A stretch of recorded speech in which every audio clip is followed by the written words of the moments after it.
I met a lot of my good friends by going to the record stores, by bumping elbows in the same bin, being like, oh, you like that? Oh yeah, check this, and you meet a lot of people that way. That stuff is gone, right?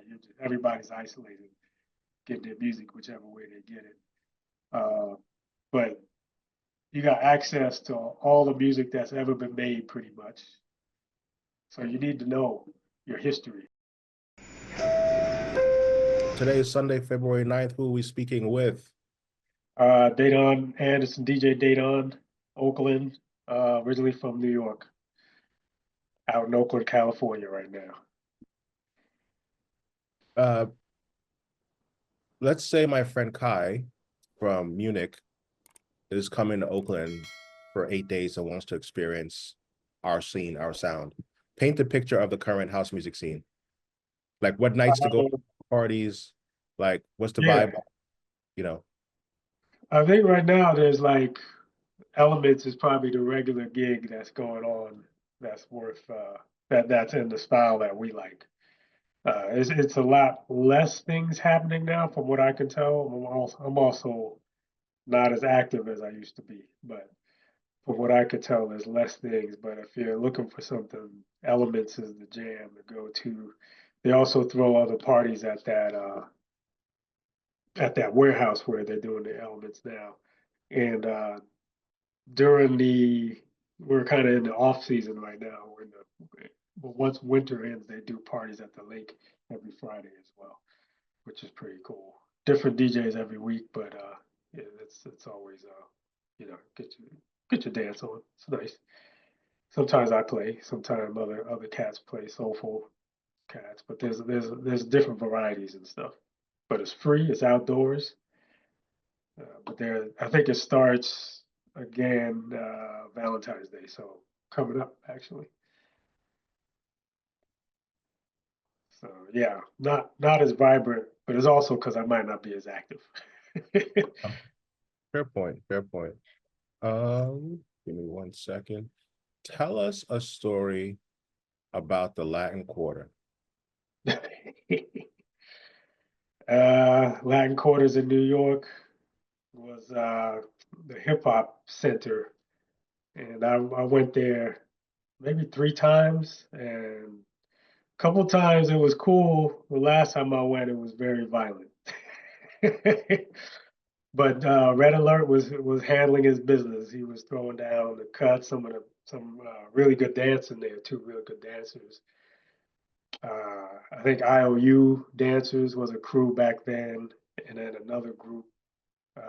So I used to be a dancer. So and another group that was there at Latin Quarters, who I think was called Heidi Ho or Heidi High, which no one ever talks about, but I remember them because they were different. But yeah, it was an interesting spot. Definitely the center of hip hop, at least club wise at that time. You had Latin Quarters, Union Square, Rooftop, and then there were smaller clubs, Zodiac in the Bronx and stuff. But at one point, Latin Quarters was the spot. A lot of Brooklyn in there. And I'm from uptown, so it's no problem with me. But yeah, back then it used to be very provincial, right? You were like you stayed where you were, or you were like I'm from uptown. I don't hang out with Brooklyn people and all that stuff. But I was more cosmopolitan back then. I would go around and travel. They used to call like us travelers if you left your neighborhood and stuff. This is back then. Very, I think it's different now in New York, but back then it was very provincial. Tell us a story about Nells. Oh, Nells, man, that was like one of the hard clubs to get into, especially if you were like black and male. Um, but it was some of the best music for me, and just the best times when you actually got in. I just have nothing but fond memories of that place. And I think I'm not 100% sure who the DJs were because I was more focusing on dancing that back then. But I remember the music palette was so varied and diverse there. On the nights that I went, I've been on other nights where it's more like house or it's more consistent, but the nights that I went, this was probably back in like 80, 87, 88. So it was before, I think it had another resurgence in the 90s, I think. So it was before that. And yeah, the music was like, at least my experience was that you would hear every genre at that time, like hip hop, of course, dance hall, club, house, club classics, soul. Like I swore I heard like the remember that Cut the Power with what's his name from Craig G. I forgot the guy's name now, but one of the was a rapper that did the original one. Snap did it, but they originally sampled this rapper from New Jersey that was really dope, but I don't remember his name. But anyway, I think I first heard that there at that spot, like way before it came out. So I mean, that was like you would just hear an amazing assortment of music there. Uh, the crowd was fantastic. The ladies was great. It was variety of people there too, all diverse. It was great, but it was hard to get into. I've seen several celebrities when I left waiting, trying to get in, and it wasn't getting in. So you were lucky to get in, especially if you're young black kid. How did you manage to get in? I think I was just getting lucky. It wasn't like 100%. There'd be times that you go and I try to have a little self dignity and I have like a time limit before I'd be like, oh man, forget this place. I can go home and read a book. And but yeah, I was like, you had to dress a certain way, but it was a way that we like to dress. So it wasn't like we were faking it. But yeah, after you did all that, it was still luck. Other cats could get in a lot more, if you had the right look. But I would get in every now and then. I would say it's about 70%. I had a good chance. I could be looking at rose tinted, the past and rose tinted glasses, but I went to Nells a lot with a lot of my people, so we had really good times there. And this was back, like I said, like 87, 88. So I was like probably 16, 17, man. So that might be another reason why it was hard for me to get in. And I probably looked 16 to 17. It wasn't like I was, old looking. So great, great. That's one of the all-time favorites, man. What made it so special? First, it was small, right? It was two stories. Upstairs was like the lounge, so I didn't, we would go up there, but really we would be down in the dance floor area, which was a lot more intimate than most clubs. It was back then. Now it's probably still a small club, but it's. I'm thinking it was about probably the I don't know what it is, 20 by 20 or something. Maybe that's what it was.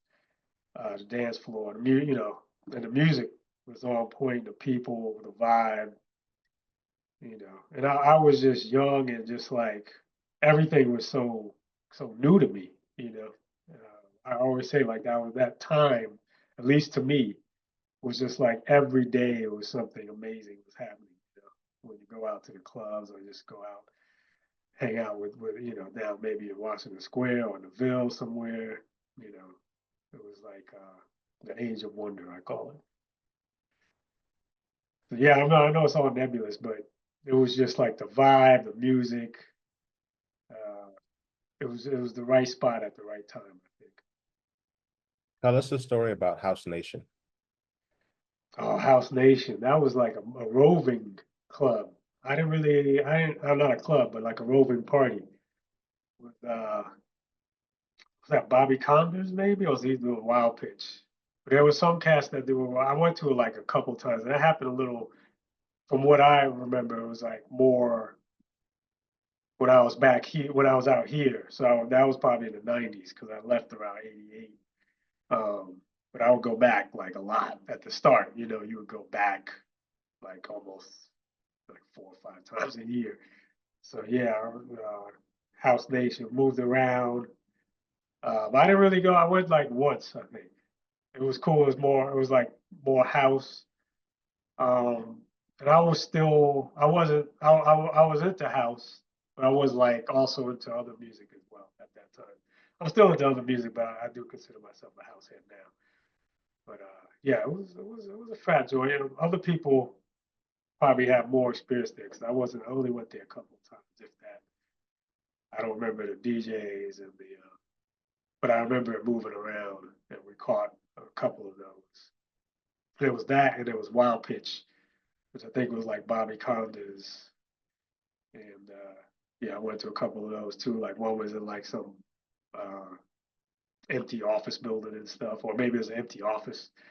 Yeah, those are cool times. Like I said, everything was just like that was about the same. Like when I think that happened later, like 89, 90, but that was like people were doing different stuff, and every day or at least every week it was something.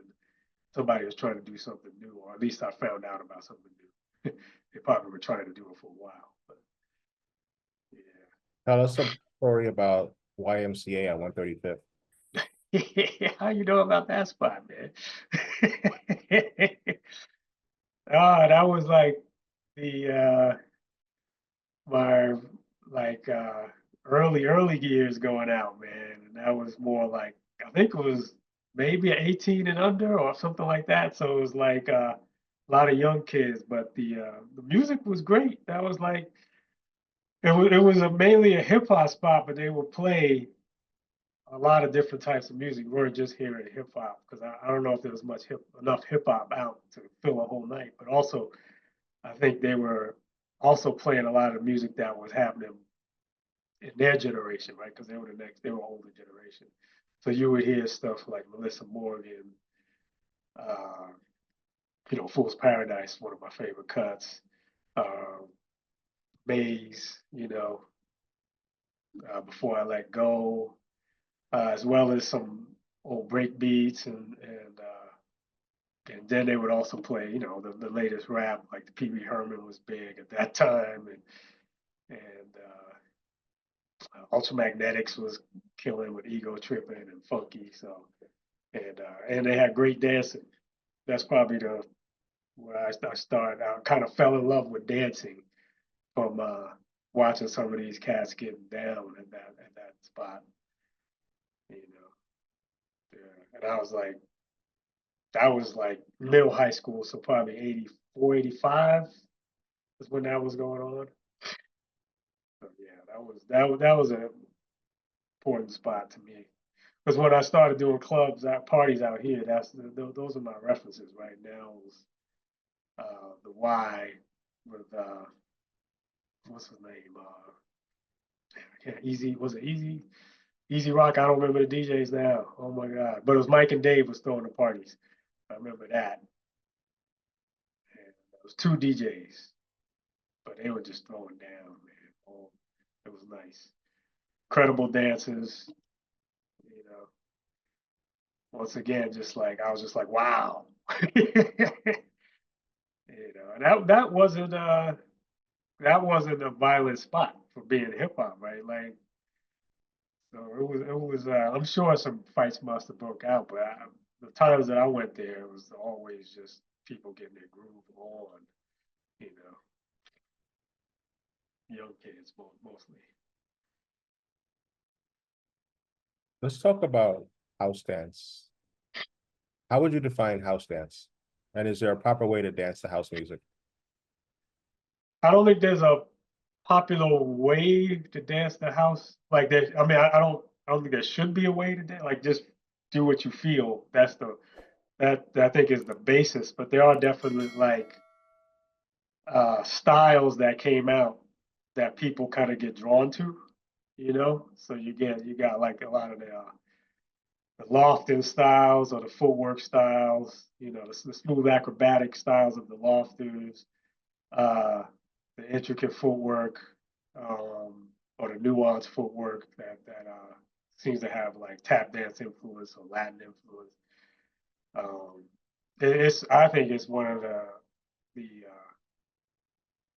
one of my favorite forms of dance, and I think it's one that's underappreciated a lot. You see a lot of stuff. You look at documentaries on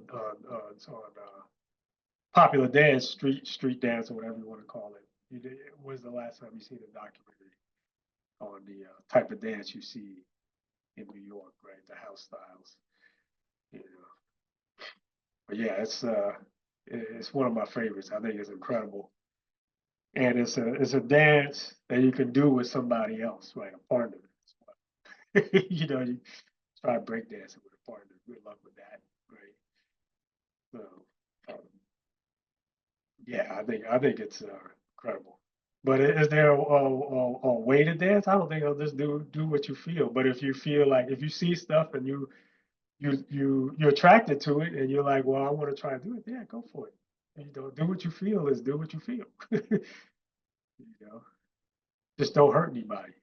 That's the only thing I ask. No elbows in the face of somebody. That's all I say. Do whatever you want, but don't elbow somebody next to you, which has happened. Let's pivot to talk about music. What does house music mean to you? House music. House music is interesting because you see a lot of people arguing about the definition, but I think it became known to just cover kind of like dance music in general. Um, Became a term synonymous with dance music. Because the original term I would say was music played at the warehouse, right? That's the original term. But I think over time, because when Chicago was doing house, what I remember, we used to call that style of music in New York, we just call it club music. And then over time, it was like, so you go to a party and would say, we're going to spend club and house. And it was like over time, I think that like club is super generic. And I think house just has a better sound to it, and it was like, I think the slang at the time was like house, I'll house you and stuff.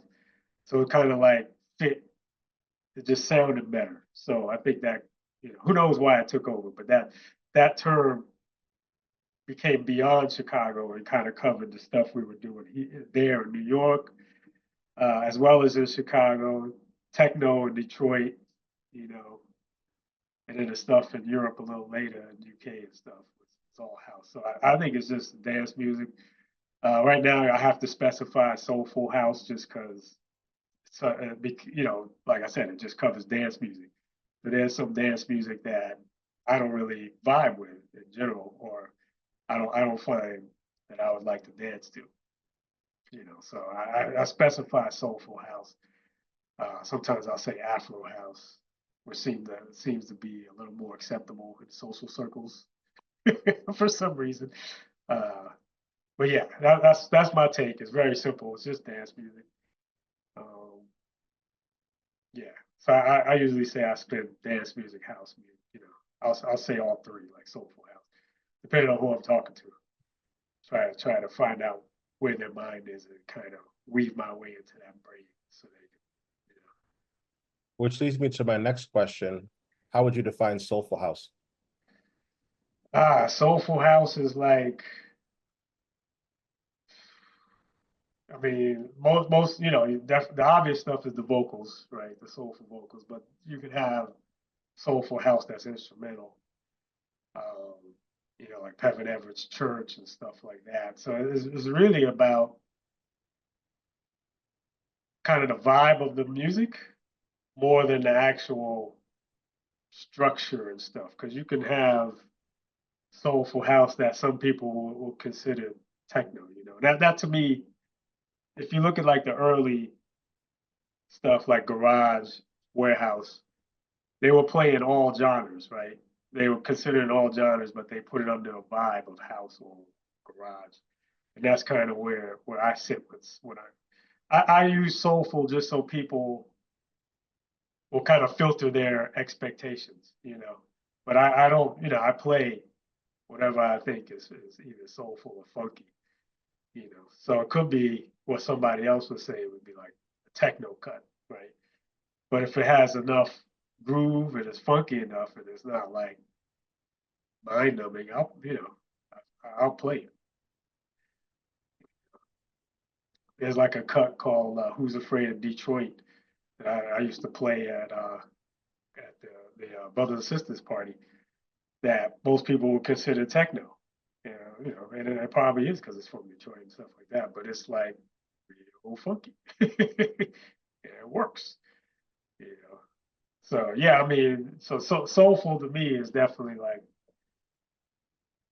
R&B based vocalist, and then you got an R&B or blues based music with it. Blues derived, which pretty much every music right now is blues derived. But you know what I mean? Like it's like soulful music to it. But like, yeah. But it's hard to define music genres and all that stuff. It's music crosses genres all the time. I think genres are kind of like a cloud where you can kind of feel like, oh yeah, this is kind of that genre of music, but it can be in other genres as well. I don't know if that answered your question. It did. It did. Okay. Perfect. So let's go back to the beginning. How did growing up in Harlem shape your musical taste and influence your DJ career? Like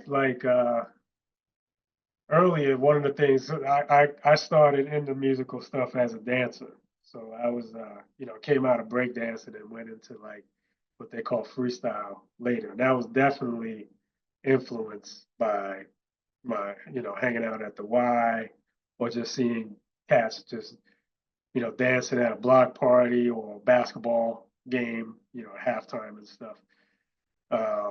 So that was a big influence, as well as like the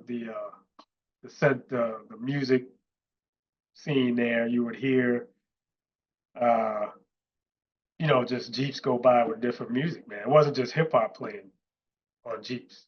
You would hear some club stuff on Jeeps and stuff in uptown.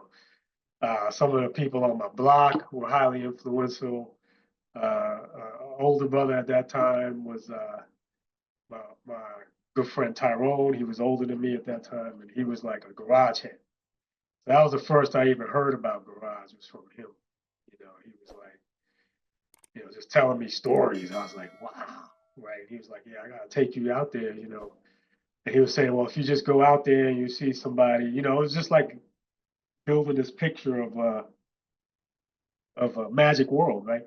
It's like you see people, you see the brothers with the duffel bags that ask them to help you get in because they'll be the ex, they're the members and stuff. I was like, wow, what members? What's going on here? So that influence for sure. Yeah, it was just Hold on. Did you actually go to the garage? no, I didn't go. I didn't go. Okay. I was supposed to go with him with Ty, but he was like, yo, let's meet up about 2 a.m. I'm like, okay. That ain't gonna happen. I'm 16. Mom Dukes wants me back home at 2. I can't be like, yo, mom, I'm heading out 2 a.m. Not that she would be awake, but so I passed up. I wish I did. I tried. I got crazy stories. I was trying to. I used to work in at the Mid Manhattan Library, and some of those older brothers there, I was overhearing them. I was eavesdropping, and they would just got back from the garage. This was the last night, and I guess it was going for a couple of days, because they got back and they were like, "Yo, I'm going. You going back?" He's like, "Yeah, I'm going back after work." And I was like, "Oh, And this is before Google, so I kind of knew where it was, but I didn't know exactly where it was. So I kind of just hopped on the train after work, went downtown to the Ville, and just kind of walked around trying to find people that looked like they were going. And I did start following these sisters, but then I lost them, so I never got a chance to go. Long story short, I've heard Larry play later at like Choice and stuff, but that's not the same as guys going to the. I went to the loft later. That's another. I have friends who used to go to the loft all the time, but they never invited me. It was weird. They were like, "Yeah, I just got back from the loft. It was great, blah blah blah." But they were never like, "You want to go next week?" That was my friend Ilium. So if you're listening, Il, you should have invited me, brother. He was keeping it all to himself. I see you, L. Uh, It was funny. He was a friend of mine. He was uptown too, and his mother was a garage hand. So she had a record collection, and he would hit me to all, he would. So a lot of the music, the classics, I heard through him. He was like, "What you know about this?" And he would play like MFSB, Love is the Message, or some other stuff. So I was like, "Oh yeah, okay, okay." And I wasn't taking it all that seriously, but I was like, "Oh yeah, that's funky." Because I was more into dancing. I wasn't tripping on, knowing the classics. But the other thing, funny talking about, but you had to know some of the classics, at least in the circles that I was hanging out with the dancers, like James Brown or some of the, some of where the breaks are coming from. You had to know all that stuff, or else they would laugh at you. So I was like, in that time, even though I was a hip hop head, I was only really, if you caught me with my Walkman on, and you'd be like, "What you listen to?" It would be James Brown. That's all I listened to was James Brown. In the clubs I would hear whatever, but on the street, just walking around, it was James. Because I was like, he's the root, and he was just so funky. So I just had a James Brown on my Walkman. I even got the crazy story at Kilimanjaro, that club. I'd put my jacket in coat check, and somehow somebody got my ticket. And in my jacket, I had that James Brown tape, right? 90 minutes of my selected James Brown stuff that I used to practice dancing to. And somebody got the ticket, stole the jacket. And I told Cat, yo, somebody took my jacket. So eventually I got it back. I got the jacket back. Somebody I knew, uh, my brother Ade, knew whoever took it, right? And they like, oh, yeah, I got it back. I didn't get that tape back, though. yeah. I was like, oh man, that's kind of more important than the jacket, but okay. It was a tape, I could make it again, but wow. They were like, here's your jacket, kept the tape. Tell us about your first experience at a New York City nightclub and how it affected you. I would say the tunnel back in 87, 88 was the first. And yeah, I was like, I don't even remember. Uh, my buddy Evan was like, "You took me," and I was like, "Nah, you took me." But whatever way we got there, I was, I dressed up too to go there, which was funny. It was all corny style too. I was dressing up all cornball style at that time, and we got in, and it was just like, I took it all in. I was like, "This is cool." And that's kind of where the house music, because they were playing mostly house there, and kind of hit me first, like, okay, yeah, okay, this is interesting. There was a couple of cuts, Todd Terry especially, that had break beats in them. So I was like, I'm able to identify with that, like Days, was it Days in the Life, Black Riot, which was Todd Terry, and they had like I think the Apache or one of those break beats in there, and I was like, oh, okay, okay, I get it. Um, and then the ladies was off the ladies to me they look like women, so I was like, oh, this is really fantastic. And before that, I went to like Latin Quarters, Union Square. Those are clubs too, but it was like you had to watch your back, right? You had to be, you know, you had to look out. People was always scoping each other, and fights would break out, especially Union Square. And so I was kind of like, oh, I could just chill and relax and enjoy everything. And the ladies was like way more, so a young kid like me at that time, I was like, why would I go risk my life, go risk my health and well-being, when there's like what I considered women at that time. So yeah, there was that sound system, pristine, and the music. At that time, I was like, okay, I wasn't acclimated to house, but I knew some of the cuts, Chicago and the New York stuff was all new. So, but I started to recognize cuts and started to get because I kept going. Right, we left, and then the next week we're like, we want to go back. Like, yeah, let's go back. So it wasn't like bam, I'm in love, right? It was like, that was cool. And we kept going back. And then after a while, you're like, yeah, this is it. This is it. I'm enjoying this a lot. And I started learning some of the cuts, like some of the big cuts of that, so that I thought were big. It was like This Is Ska had came out, uh, Salsa House from Richie Rich was big.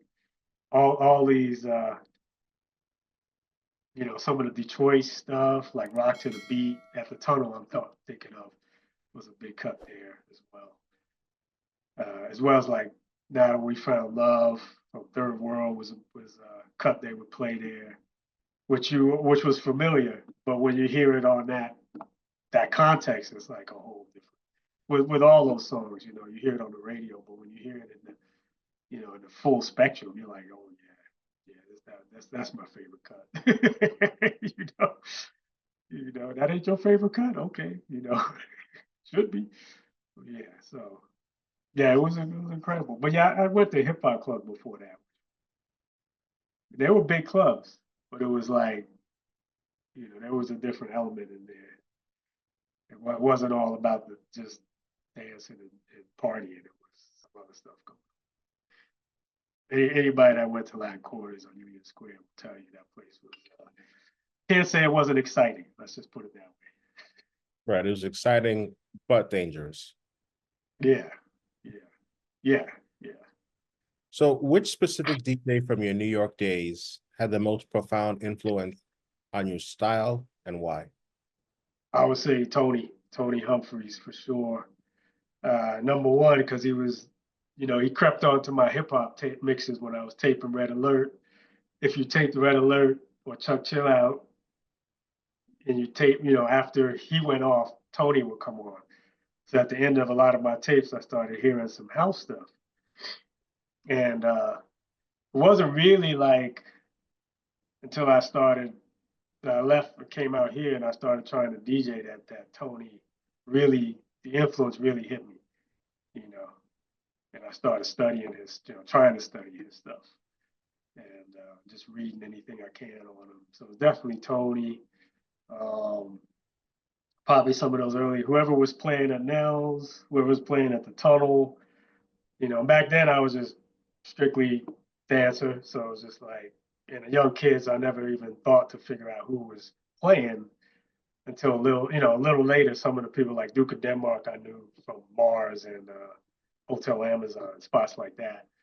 But that was because I physically knew him, like we were, acquainted at that time.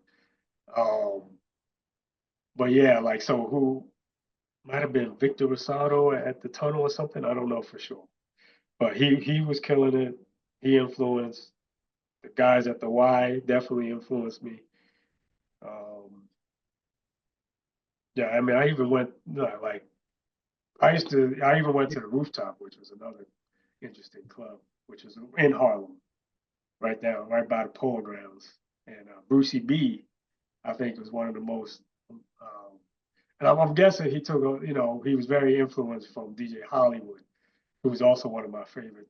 DJ Hollywood by far is one of my favorite DJs, and Brucey B was like really good too, because you would hear like Phil Collins, right, or Tears for Fears in the middle of this club in Harlem where these half the brothers is in fur coats and you know doing who knows what during the day, and then you would hear like Bill Collins or you would hear Shout and stuff. So that idea of being able to play that variety was something that really stuck with me. Like, to have that surprise, but it also fits within your your your style, that programming you have. So yeah, I don't know if I answered the question. I don't even remember the question anymore. Mm. Tell us about your transition from dancer to DJ. Oh yeah, that was because I came out here, and as a dancer, I was spoiled in New York. I think, from what I was just saying, you hear different types of music. I was coming from like Nells scene or Mars, where you had 5 floors, 4 floors of different music. The quality and musical education was a little different, so I was very spoiled in what I was expecting when I came out here. Um, it's funny because when I took a trip out here to visit, I went to some parties and they were playing like different types of music. I was like, oh, cool, it's like New York, you know. I don't know what that was. Maybe they were like, oh, let's get this kid to come out here, and they were like switching up the music or something. I don't know. Because when I finally got back out here, and I was still underage, but I was trying, I was going out to different spots, and most of the time I wasn't impressed with the music in a night, but there'll be like 2 or 3 songs in a night that were cool, and that just started. I would go to the store buying music just to keep up with the stuff. Eventually, I started working at the record store too, so that helped a lot. And I would like be one of the people who would recommend music to you. So if you would come in and say, "I'm looking for something like this and that," I would be like, "Oh yeah, go this. This is great. You should check this out." You know.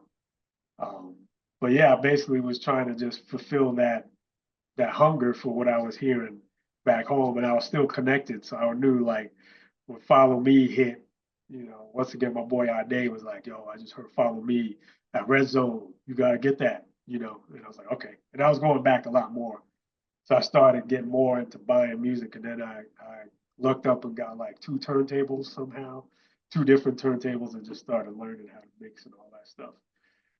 So it's kind of like going from just buying some music that I just wanted to have to like wanting to share that music.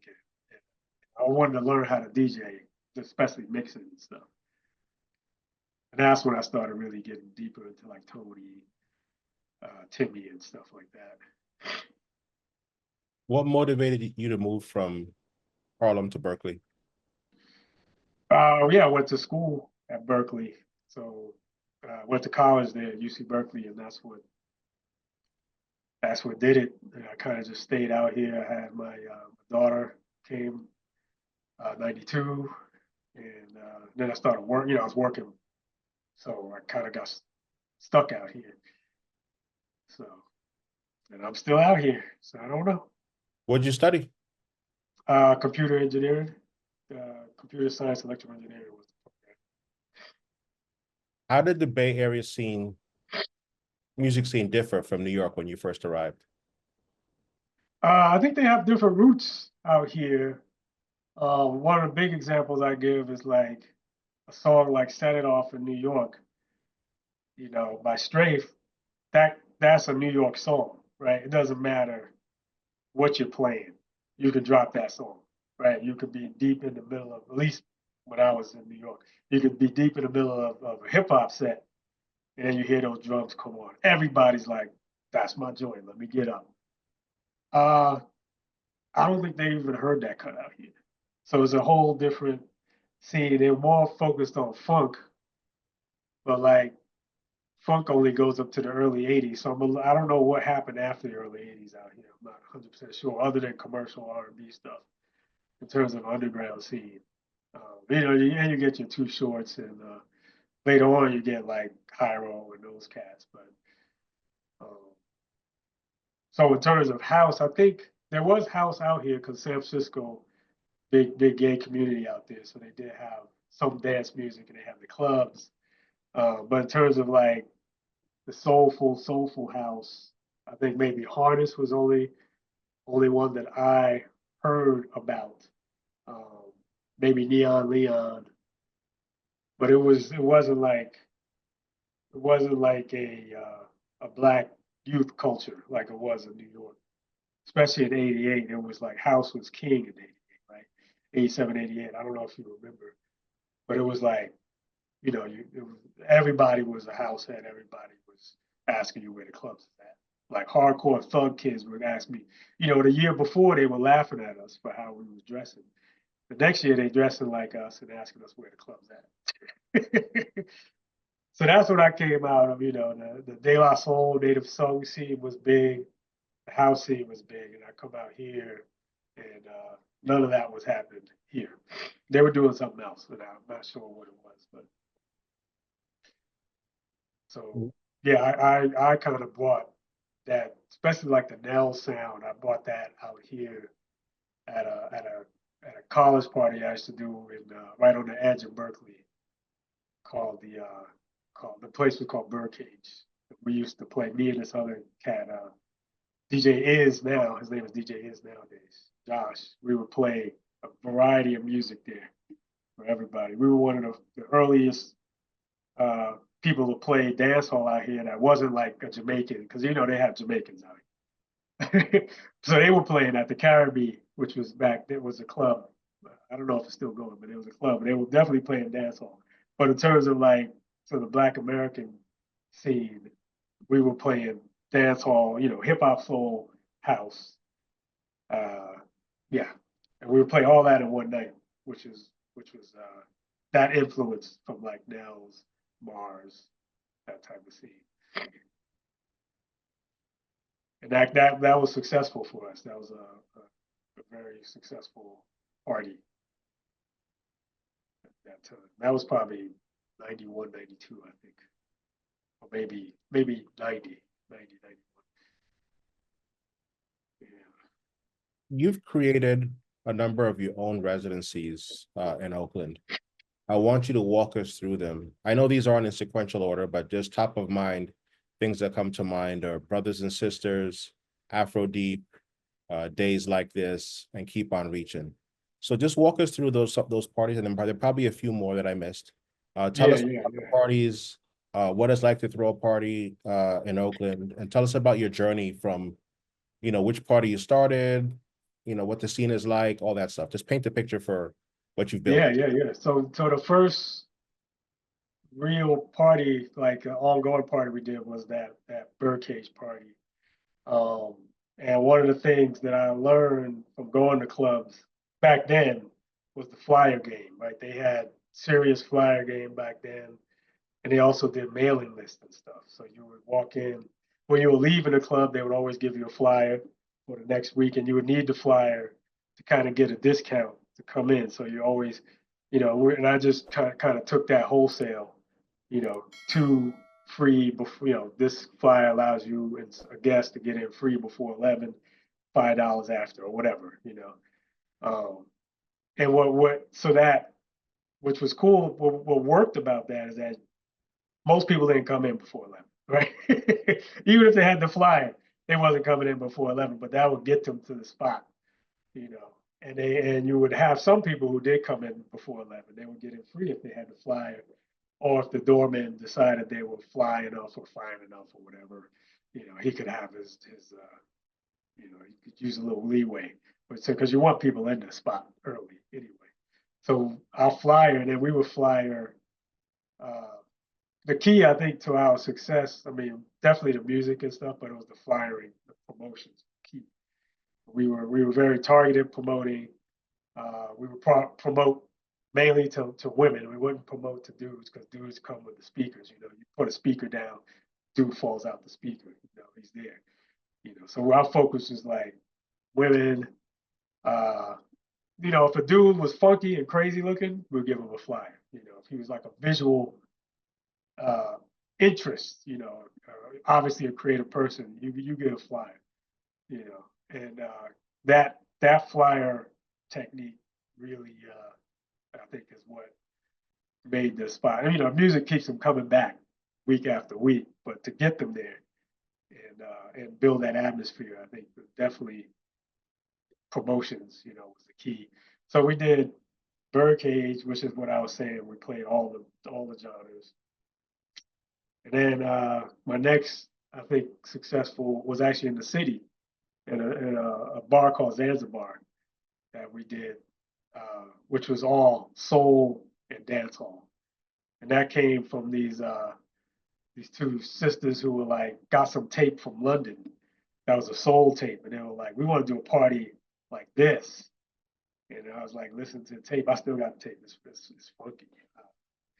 And I was like, yeah, it had some soul on there. It had old soul, new soul. It was really, the mixing wasn't that great, but the cuts were amazing. And I was like, yeah, we can do that, you know. And so we started a soul night at that was real successful too. none of these was success. These two weren't successful overnight, but it took like months of promotion, and then they'll build. It was like once it got to this little point, it would just blow up. It was kind of weird, like you know, it's like you're running down a hill. After a point, you just fall. I mean, that's what happened. It just fell and it just kept going on its own momentum. And once again, promotion was our key there, and then and that unique sound of music where we're just playing soul, just playing dance hall. This was in '92 at the peak of hip hop, and we're like, nah, we're not doing any hip hop. So it was like a different alternative sound that that people could get into. And then what was after that?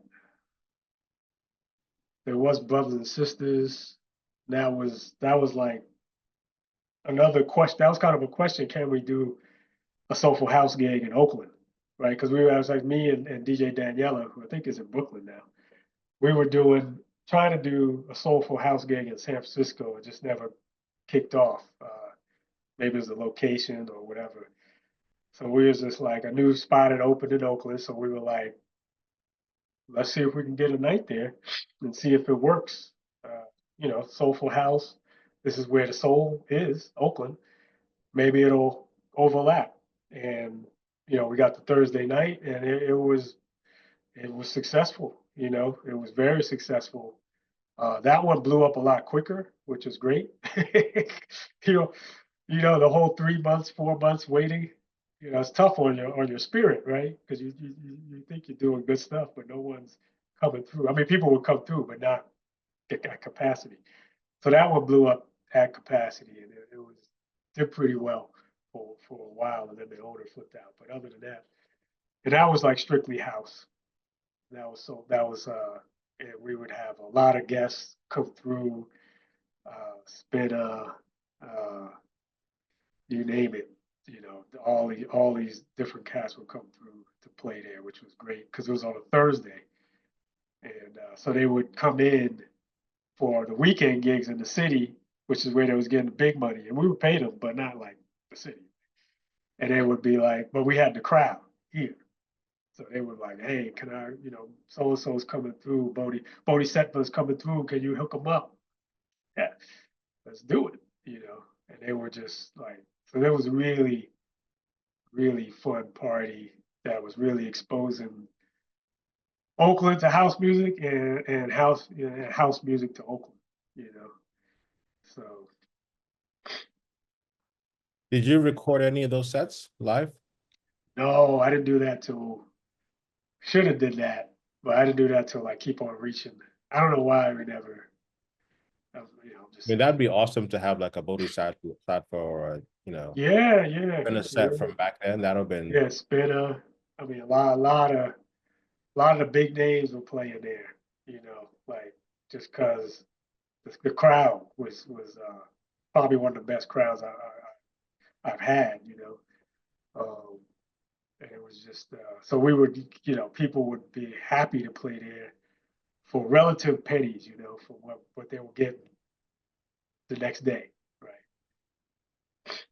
So, but yeah, we didn't record those. We should have. I don't know why we didn't, but we were uh, doing a lot of setup too, so it wasn't like they had the right equipment for a lot of the stuff. So we would bring in our own equipment. So that's probably why we're just like that. um you opted not to be a full-time DJ and kept your day job. Why is that? Because I wanted to not sell out. I Say wanted more. to be able to have that option to, to be like, nah, I'm not gonna play that. Like I don't need to play that. That's part of it. Yeah. And it's all it's I mean it's always been like it's always paid for itself, which is fine. It hasn't been a direct like a money sink for me. It's always been like back then I would get enough gigs. I'm definitely playing less now, but back then, it was like lucrative enough where I could keep going, buying music, upgrading equipment and stuff like that. But yeah, I mean, I got, I like the job I do too. So I got a lot of loves that I like to do. So one of them is music, one of them is game design and programming and stuff like that. So, but the advantage is I can play, what I want to play. Don't have to like go down the road of I need to make money, so I gotta find a gig. What do you want me to play? I need to make money. Yeah. It basically it gave you freedom to sort Yeah, of stick to your creative principles versus yeah. being. Less stress too, right? Like you're not, it's stressful when you gotta make that. Your gig has to pay for your room and board. That's a lot of stress.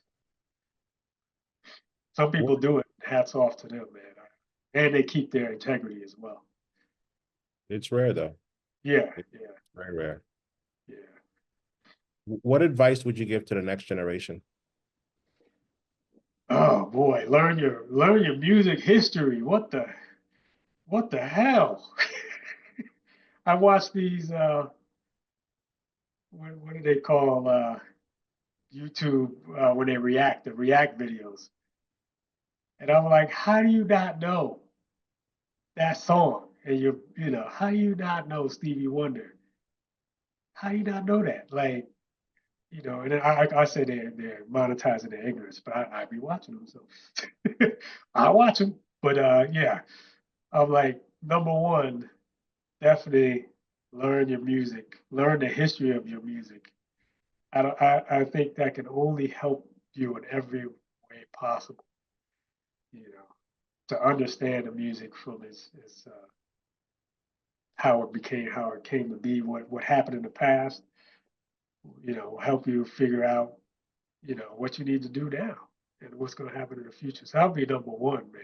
Just, learn your music. I think that's number one. I mean, now you can pretty much, it's a lot cheaper to get up and running as a DJ. Like you can just get a controller and you're set to go. You could probably do it all on your laptop now, really. I've seen people just spin on their laptop. So it's not a cost thing anymore. So and access to music is unlike anything, you know, which is good and bad. Like I remember I met a lot of my good friends by going to the record stores, by bumping elbows in the same bed, being like, oh, you like that? Oh yeah, check this, and you meet a lot of people that way. That stuff is gone, right? Everybody's isolated, getting their music whichever way they get it. But you got access to all the music that's ever been made, pretty much. So you need to know your history. I think that's the main thing. Um, you got people DJing who don't know Larry Levan, don't know, you know, David Mancuso. So not that they know, they never even heard of Frankie Knuckles, Tony, Timmy.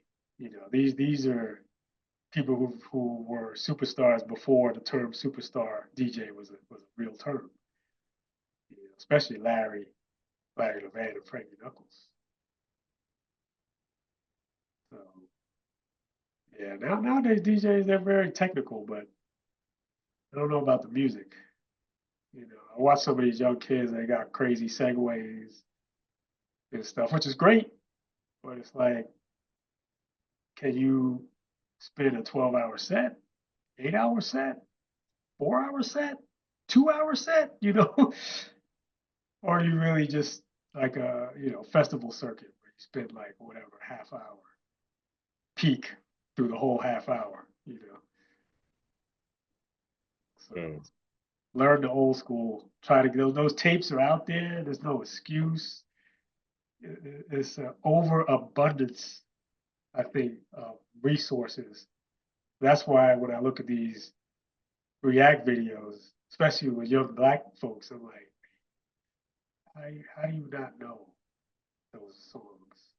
You just pulling my leg so you can, monetize your ignorance. That's what's going on. Yeah, that'll be my main. And then the last question, what's next for DJ Dedan? I might be dabbling into making some music, maybe. I'm always Nice. Finally. worried of that. Yeah, I'm worried of that whole business side, like like I said. But I can enjoy making some music and stuff. So, um, and I need to start doing mixes on a regular basis because I get a lot of music, but I'm not doing anything with them anymore. So I need to keep doing that. So number one is I can remember all the music I'm getting because I get a ton. And then when I spin, I got like 300 songs. I'm like, I'm not gonna remember 300 songs, So I need to start playing more. So that's the plan going forward. I don't know. I get a lot of offers to do some more like a regular. So we'll see. We'll see what happens there. Mm-hmm. Might be a monthly. I like weeklies, but might be a monthly. Yeah, I figure, I don't know, I always struggle with that because it's like, I like the idea of weekly parties, but I don't have the time to go out weekly like I used to when I was like, 22. Right, right, right. I feel like a monthly cadence works, but a weekly cadence is good from a DJ's perspective because if you can get fresh faces every week, then yeah. Right. Yeah, you get a core, and then you get the peripheral fresh faces, and maybe they'll become core. But you'll get this rapport with the audience, which I think is they start kind of not dictating, but you kind of commune onto certain songs that become anthems with that group of people, which is I think that to Exactly. me is like the pinnacle because you're all communicating on the same wavelength, which is great. Which Exactly. you kind of it's hard to do, I think, in a monthly. I agree. I agree. I agree. But monthlies have definitely a lot of benefits, Yeah, especially when you get old. well, yeah, just less stress as a DJ. Just like, oh man, I got to bring this equipment. I got to set it up. I got, you know what I mean? It's just a lot. Yeah, yeah. That's why. Yeah, I mean, that's if there was like a spot that had the sound system at a certain level, equipment there, I think that would be like a no-brainer for me. I'd be like, yeah, sure. And out here, San Francisco, there's probably tons of those spots. Yeah. But out here, I think I'd be like, yeah, okay, yeah, let's give it a try. But when you start, the level of work on top of promotion and all that stuff in life, right? Because life doesn't end after the club. Yes. Yes. you know Yes. that because when I was doing Keep On Reaching, I was working, right? That was a Thursday. Oh The wow. same with brothers and sisters. So I would be like Friday morning work Brutal. every Brutal. week. Yeah, it's funny because you get used to it, but it's still not good for you. Now, did the work folks know that you had this on the side or no? Was that Yeah, kept yeah, low? Oh yeah. yeah. They knew. They knew. Sometimes they would come through, which was great. Oh wow, that's great. I had some bosses that were really cool when they would come through. Shara, if you're out there, thanks for coming through. But yeah, they would come through, hang out. So that was always good. It's a good party. But I try. It's not offensive. It is inclusive. I'm definitely all into including everybody. So that's why we call it brothers and sisters. So everybody's included. Well, cool, man. Thank you. It was great to catch up. All All right, right. Yeah. take care. Get well soon. See Enjoy you. your Sunday. All right, peace. Okay. You too. Peace.